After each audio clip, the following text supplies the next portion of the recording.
Գյորջյան Կասկադ 60 ամիս փուլային վճարում բազմաթիվ առավելություններ։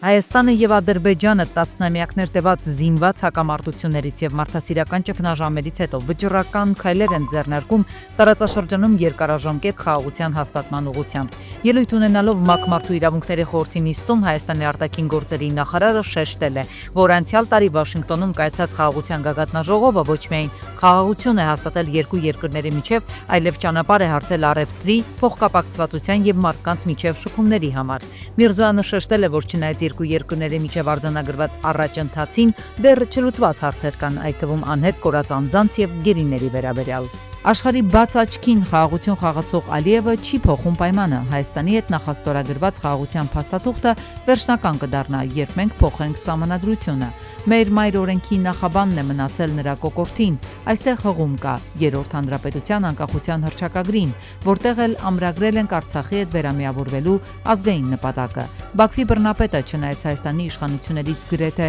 ամեն օր ստացող հավաստիացումներին, թե տարածքային պահանջներ Ադրբեջանից չկան, չնայած Հայաստանի սահմանադրական դատարանի դիրքորոշմանը, թե անկախության հռչակագիրը մայր օրենքում իրավական նշանակություն չունի, նույնիսկ պատրաստ չէ համաձայնել իր օրենսդիրների մեկ քայլ առաջ եւ հետ առաջարկին, որ խաղաղության պայմանագիրը առաջիկայում վերջնական կնքվի, մեր առջև դնելով պայման սահմանադրությունը փոխել դրանից հետո։ Ասլան կտրած նա օրերս էր հասել Մյունխենի անվտանգության համաժողով ու այս առնչությամբ ասել սահմանադրական դատարանի դիրքորոշումն ավելի բարձր չէ, քան այն, ինչ գրված է սահմանադրությունում։ Երկու երկրների ղեկավարությունն այս հարցում փոխըմբռնում ունի։ Կարծում եմ Հայաստանի եւ Ադրբեջանի ղեկավարության միջև այս հարցում կա մեծ, այսպես ասած, փոխըմբռնում այն մասին, թե ինչ պետք է արվի ու ինչ հաջորդականությամբ։ Հենց այդ տարածքային պահանջները չլինեն, պաշտոնապես կստորագրվի խաղաղության համաձայնագիրը։ Այնինչ Ալիևի սիրտն է ուզում մարդկության պատմության մեջ չտեսնված ու չլսված մի բան է։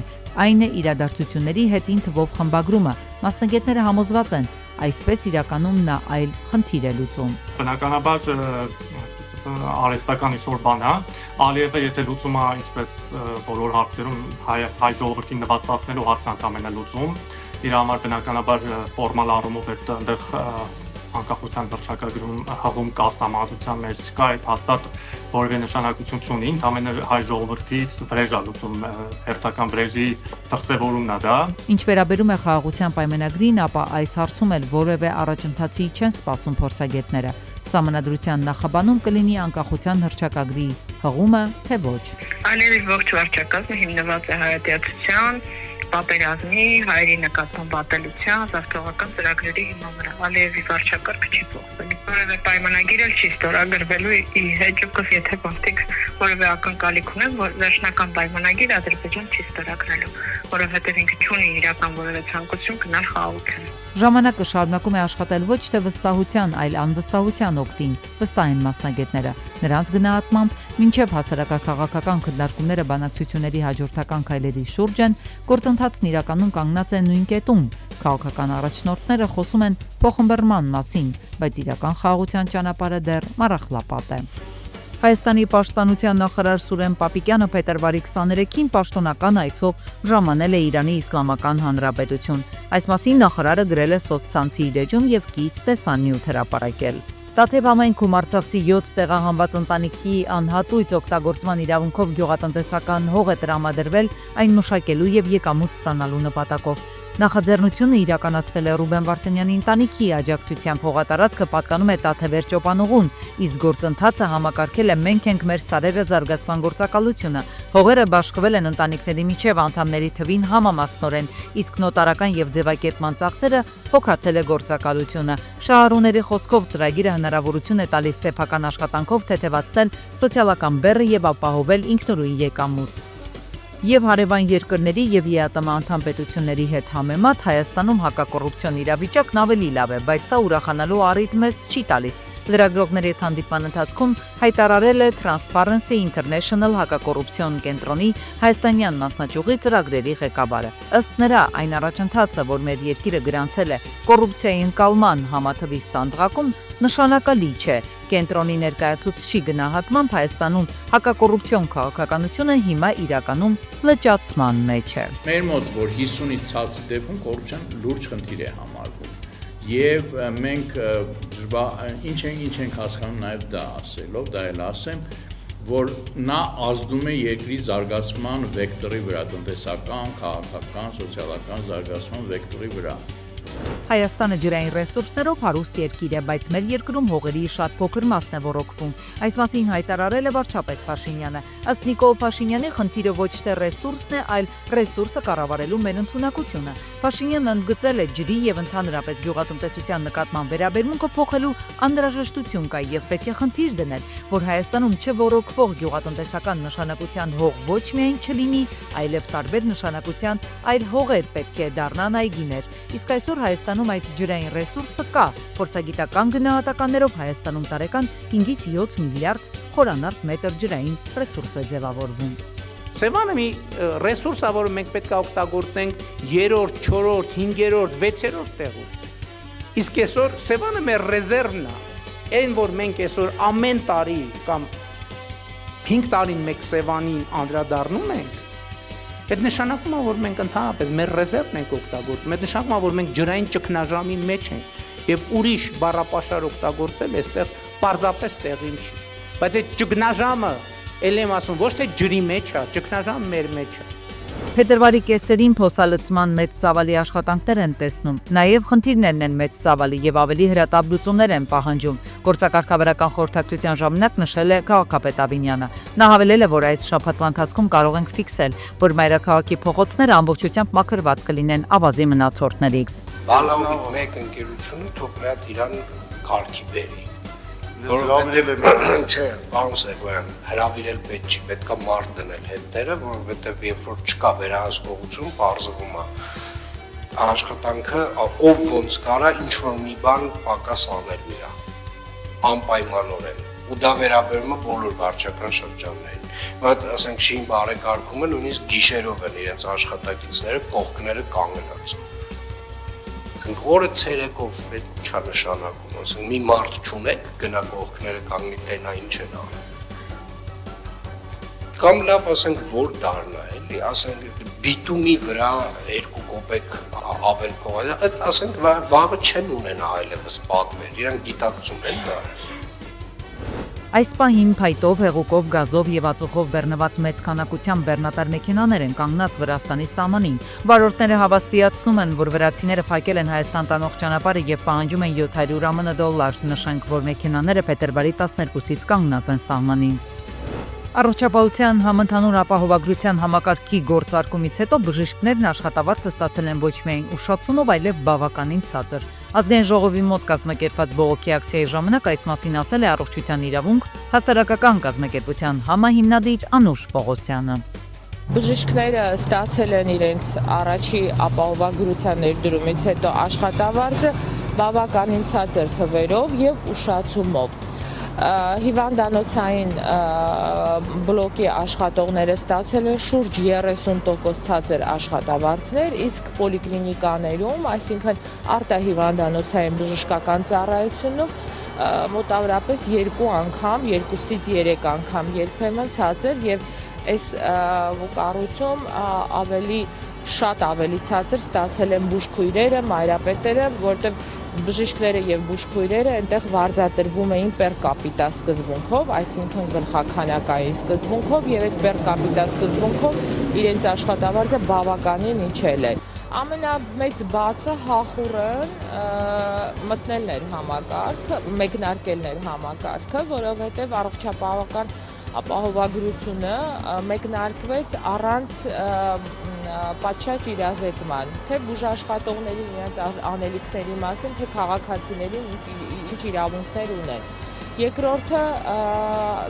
դեկտեմբերի 31-ին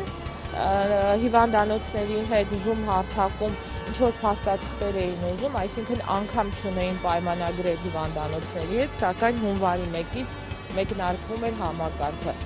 Մեր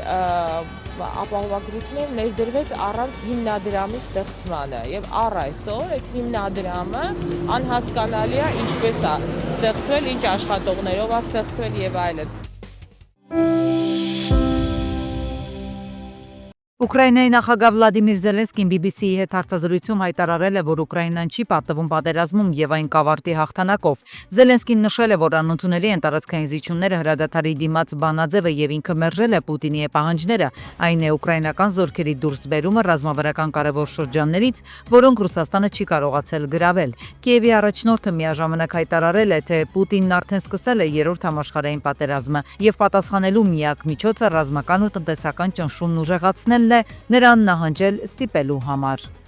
Վաշինգտոն-Թեհրան անուղակի բանակցությունների հաջորդ փուլը կանցկացվի Ժնևում փետրվարի 26-ին, լուրը հայտնել է Օմանի արտգործնախարարությունը։ Ժնևում նախորդ հանդիպման ժամանակ կողմերը գործնական առաջարկներ են փոխանակել Իրանի միջուկային ծրագրի շուրջ, տարածայնությունների կարգավորման համար հայտարարել է Իրանի նախագահը։ Ըստ Մասուդ Փեզեշքյանի կան հուսադրող ազդանշաններ, սակայն Թեհրանը շարունակում է ուշադիր հետևել Միացյալ Նահանգների գործողություններին։ Ավելի վաղ Միացյալ Նահանգների հատուկ բանագնաց Սթիվ Ուիտքոֆը հայտարարել էր, որ նախագահ Թրամփի մեջ հարց է առաջացել, ինչու Իրանը կապիտուլյացիայի չի ենթարկվել, հաշվի առնելով Մերձավոր Արևելքում ամերիկյան ուժերի կուտակումը։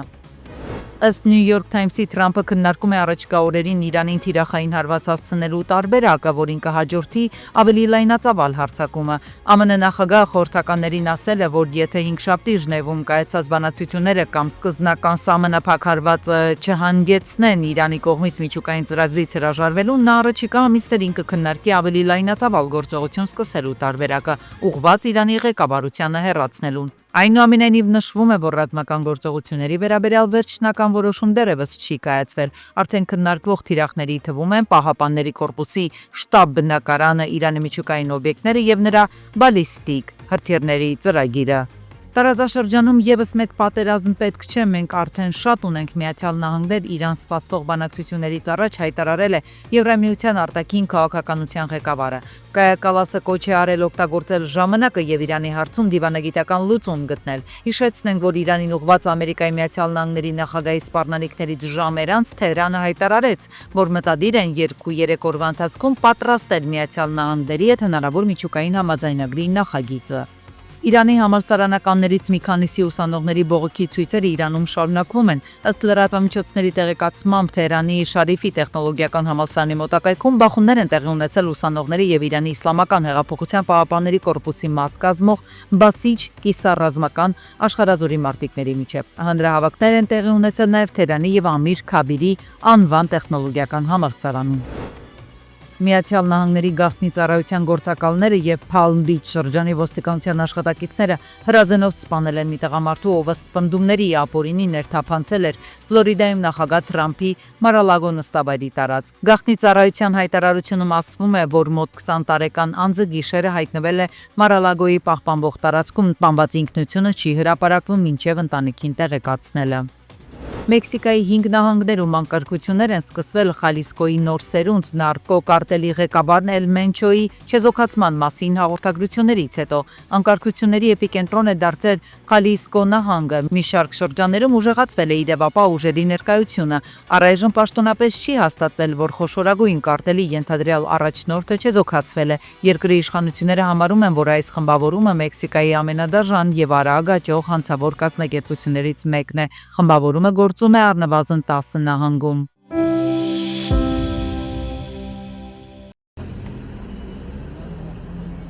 Մահվան ելքով վրայերթ է տեղի ունեցել Վայոց ձորի մարզում, Եղեգնաձորի վարչական տարածքում 35-ամյա գոռը օփելով վրայերթ է ենթարկել փողոցը չթույլատրելի հատվածով անցնող 60-ամյա ծովիկին։ Վարորդը փախուստի չի դիմել, հազանգել է շտապօգնություն, օպերատիվորեն ժամանած Վայոց ձոր բժշկական կենտրոնի շտապօգնության բժիշկների հերթապահ խումբը վրայերթի ենթարկվածին տեղում առաջին բուժօգնություն է ցուցաբերել, հետո տեղափոխել Վայոց ձոր բժշկական կենտրոն, սակայն հետո պարզվել է, որ վրայերթի ենթարկվածը հիվանդանոց տեղափոխվելու ճանապարհին մահացել է։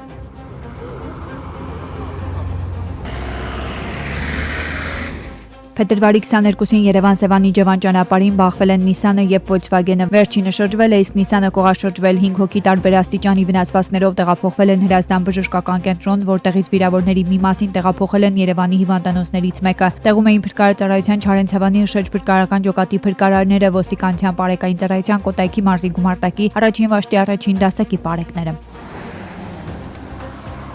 Վթարի մասին արդեն տեղեկություն է բարեկային ծառայության Կոտայքի մարզի գումարտակից փոխանցվել է Հայաստանի քննչական կոմիտեի Կոտայքի մարզային քննչական վարչություն,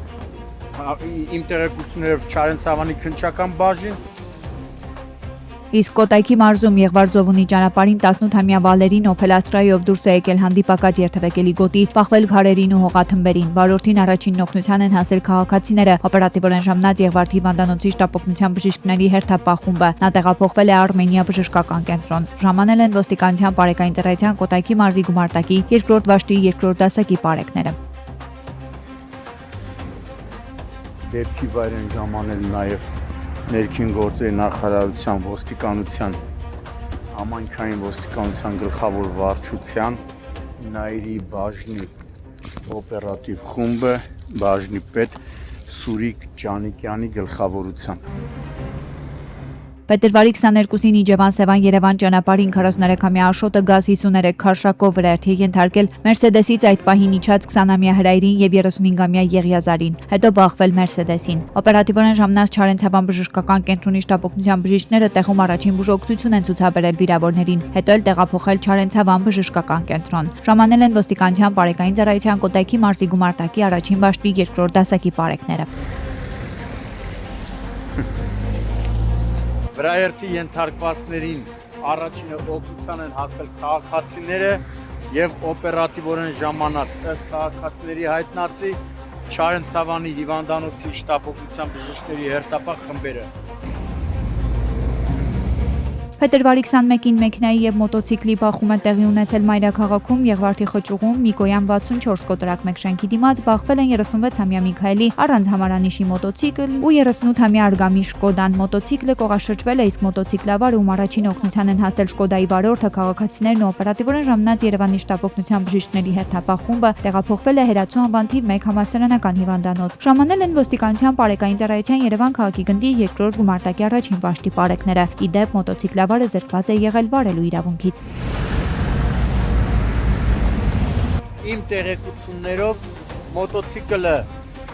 մոտոցիկլավարը զրկված է եղել այն վարելու իրավունքից, հետևաբար նա չպետք է մոտոցիկլը վարեր։